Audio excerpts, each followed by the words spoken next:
आइए देखते हैं कंप्यूटर क्लासिफिकेशन क्या है। जैसे इसमें आपको ये समझ में आएगा कि कंप्यूटर जो है पर्पस के अनुसार पर या फिर टेक्नोलॉजी के अनुसार पर या फिर उसकी साइज और कैपेसिटी के अनुसार पर कंप्यूटर का वर्गीकरण यहाँ पर बताया जाएगा और आप पूरी वीडियो को देखिएगा, आपको कंप्लीट समझ में आ जाएगा।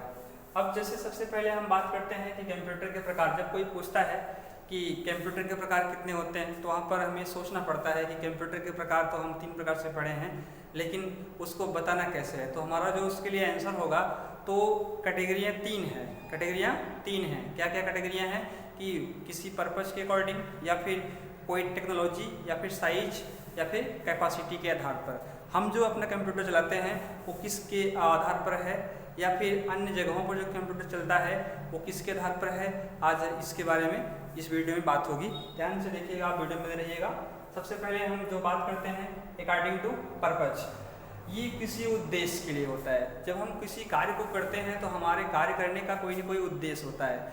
अब जब उद्देश्य डिफाइन हो जाता है तो हम ये डिफाइन करते हैं कि हमारा कार्य किस तरीके से होगा और उसके लिए जो है सिस्टम या कंप्यूटर की आवश्यकता पड़ेगी, तो हम उसके अकॉर्डिंग कंप्यूटर को परचेज करते हैं।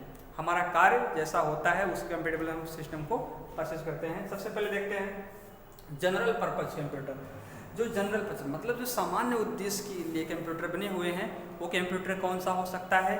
जैसे कि सामान्य किसी ऑफिस में प्रयोग होने वाला, किसी प्रकार कोई ऑफिस है, दफ्तर है या कॉलेज है या शिक्षा संबंधित किसी प्रकार का इंस्टीट्यूशन है जिसमें अगर हम लैपटॉप या फिर डेस्कटॉप की बात करें उसमें अगर हम प्रयोग करें तो वह कंप्यूटर किस में आएगा, जनरल पर्पज की श्रेणी में आएगा।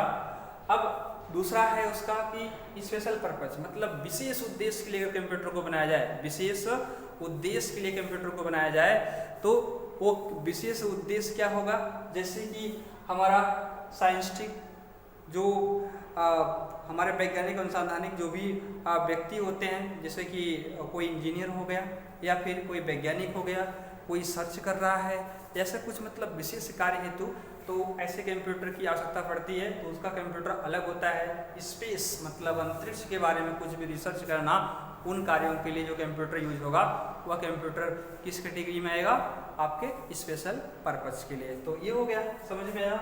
इसके बाद आता है आपका अकॉर्डिंग टू टेक्नोलॉजी मतलब टेक्नोलॉजी जो हमारी है प्रौद्योगिकी वो किस प्रकार से हम जो है समझेंगे। यहाँ पे एनालॉग, डिजिटल और हाइब्रिड। क्या है एनालॉग, डिजिटल और हाइब्रिड। तो इसमें 3 भागों में बांटा गया है। आप देखिए कि जो पहला है एनालॉग, दूसरा है आपका डिजिटल और तीसरा क्या है, हाइब्रिड। एनालॉग कंप्यूटर वो कंप्यूटर होता है जो किसी भी इंस्ट्रक्शन, किसी भी इंफॉर्मेशन को जो आउटपुट देता है वो एक संकेत के रूप में देता है। किस रूप में, संकेत के रूप में देता है। वह जो है एनालॉग कंप्यूटर की श्रेणी में आता है। जैसे वो कंप्यूटर कहाँ पर प्रयोग किया जाता है एनालॉग, जैसे कि हॉस्पिटलाइज मतलब जैसे कि मेडिकल फील्ड में या फिर आपके विशेष कोई कार्य हो गया, मतलब जहाँ पर एजुकेशन से हट करके, ऑफिस से हट करके जो विशेष वर्ग के कार्य होते हैं उन कार्यों को करने के लिए हम किस प्रकार कंप्यूटर का प्रयोग करते हैं, एनालॉग। इसके बाद आता है आपका डिजिटल। डिजिटल कंप्यूटर जो सामान्य तौर पर हम मतलब आम व्यक्ति जो यूज करता है, जैसे लैपटॉप हो गया, डेस्कटॉप हो गया, इस तरीके से ऑफिस में या एजुकेशन जो है संस्थाएं हैं उसमें जो है पर्सनल कंप्यूटर जो होता है वो कौन सा कंप्यूटर होता है, डिजिटल। डिजिटल कंप्यूटर वो होता है, डिजिटल डिवाइस वो होती है जो किसी जो है अंक पर आधारित होती है, नंबर पर आधारित होती है। ऐसे कंप्यूटर्स को, ऐसे डिवाइस को हम क्या बोलते हैं, डिजिटल कंप्यूटर। अब आगे है आपका हाइब्रिड। हाइब्रिड कंप्यूटर देख लीजिए। हाइब्रिड कंप्यूटर वो कंप्यूटर होता है जो दोनों का मिश्रण होता है। कौन सा, एक डिजिटल का और दूसरा एनालॉग का। दोनों कंप्यूटर जब मिलकर के किसी कार्य को पूरा करते हैं तो ऐसी जो है भूमिका जिसमें दोनों इंक्लूड होती है, जिसमें डिजिटल भी है और एनालॉग भी होता है, तो उस कंप्यूटर को हम क्या नाम दे देते हैं, आपका हाइब्रिड। तीसरा आपका स्टेप है according to size and capacity. Size मतलब उसके आकार और उसके कैपेसिटी मतलब क्षमता के आधार पर हम कंप्यूटर के बारे में यहाँ पर देखेंगे। सबसे पहला है आपका माइक्रो कंप्यूटर। ये सबसे छोटा कंप्यूटर है, इसको बोलते हैं माइक्रो कंप्यूटर, जो है सूक्ष्म कंप्यूटर है। इस कंप्यूटर में कौन सा कंप्यूटर आएगा, जैसे कि आप लैपटॉप चला रहे हो तो वो आएगा आपका माइक्रो कंप्यूटर में, आप डेस्कटॉप चला रहे हो तो माइक्रो कंप्यूटर में आएगा। जो एक जो है यूजर्स जो होता है एक सिस्टम पर बैठ करके एक ही कार्य कर सकता है, एक मतलब वन टाइम, वो हमारा कौन सा कंप्यूटर कहलाएगा, माइक्रो कंप्यूटर। नेक्स्ट है आपका मिनी कंप्यूटर। ये थोड़ा सा इससे विस्तृत है, मतलब बड़ा है।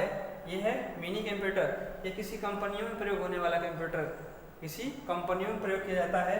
जैसे कि कोई किसी प्रकार की कंपनी है, उस कंपनी में कंप्यूटर के अकॉर्डिंग कोई कार्य होता है, तो ऐसे कंप्यूटर में जो है हम मिनी कंप्यूटर को चयन करते हैं। इसमें क्या होता है कि यूजर्स की संख्या अधिक होती है। किसकी संख्या, यूजर्स मतलब कार्य करने की संख्या, जो लोग होते हैं उनकी संख्या अधिक होती है। कंप्यूटर एक होता है और सभी पर एक प्रकार के कार्य होता है, मतलब एक ही एप्लीकेशन हर कंप्यूटर पर चला सकते हैं। वो किस में आएगा, आपका मिनी कंप्यूटर में आएगा।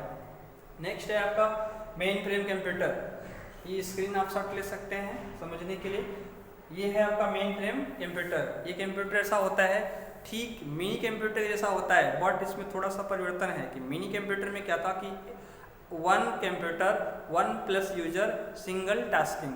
वन कंप्यूटर मल्टी जो है यूजर्स और सिंगल टास्किंग, मतलब एक कंप्यूटर पर एक से अधिक लोग बैठ करके इस पे एक ही प्रकार का कार्य कर सकते हैं। लेकिन मेन फ्रेम में क्या है कि एक कंप्यूटर पर एक से अधिक लोग बैठ करके एक से अधिक प्रकार का कार्य कर सकते हैं। इसको बोलते हैं one computer multi user multitasking.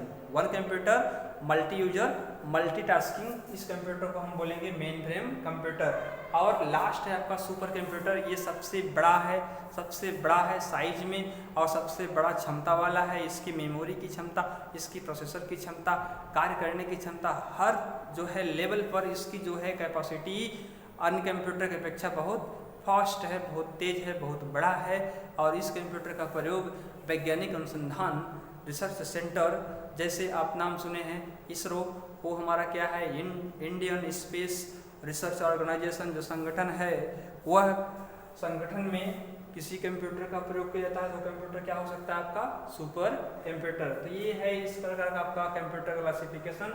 हम इस तरीके से कंप्यूटर का वर्गीकरण देख सकते हैं, पढ़ सकते हैं। यदि इसमें किसी प्रकार के कोई भी अकॉर्डिंग, चाहे पर्पज के रूप में हो, चाहे टेक्नोलॉजी के रूप में हो, चाहे साइज कैपेसिटी के रूप में हो, यदि आपको लग रहा है डाउट है, आप कमेंट बॉक्स में कमेंट करके बताइए।